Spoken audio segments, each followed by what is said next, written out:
A lot of guys get caught up with the fact that they think they got to learn these certain scales and be able to play them correctly, and these certain scales work only in particular situations and this and that. And I never did that, and I don't really suggest that it's a great way to do things, because that's just going to limit you. The way I kind of developed my own quote-unquote scales is I kind of made them up, and you can make them up yourself. The way I came up with this one scale, which got some name, you know, harmonic minor or something like that. I just heard a chord and I played notes. So I came up with something like this, over like an A chord.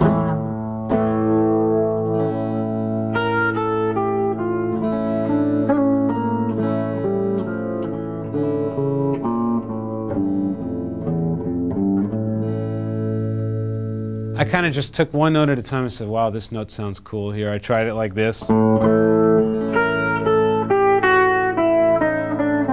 I didn't like the way that sounded. I keep, you know, eliminating notes until I got it into a form that I liked.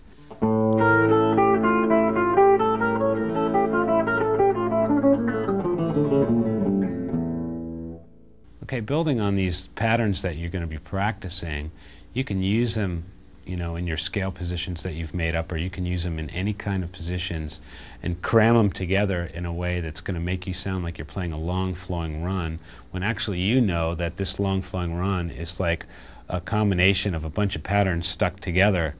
And if the patterns aren't exactly the same, then it's going to sound a little bit more interesting and more flowing. If it's all the same, it's going to sound like, it's going to sound really obvious to the listener what you're doing. Like if you say, if say you do a straight triplet run, like say,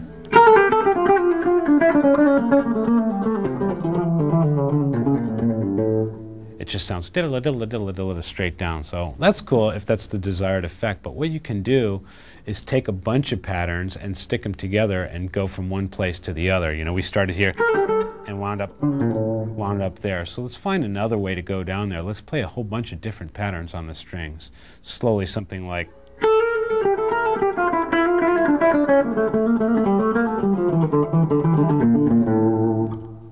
So each one of those little sections could be practiced separately. And say you do this one separately, like a little 5 pattern, and then you could say, okay, I'm going to do this 5 pattern for this little position here. And then when I want to cover the next 2 strings, you could go something like, that'd be like a 7 pattern. So we'll go from the 5 to the 7 pattern.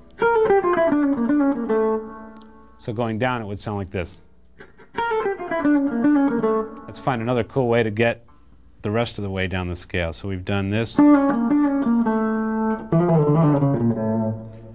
So we could do like some quick triplets. What we have all together would be something like this.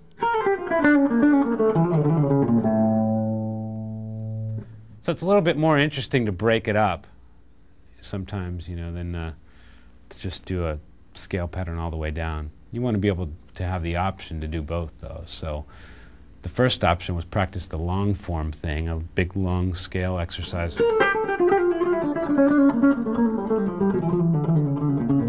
Second one is have a whole bunch of little patterns and practice them separately so you're confident with each one.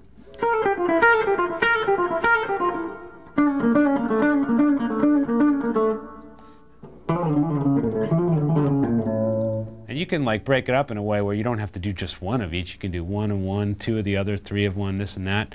And you can make it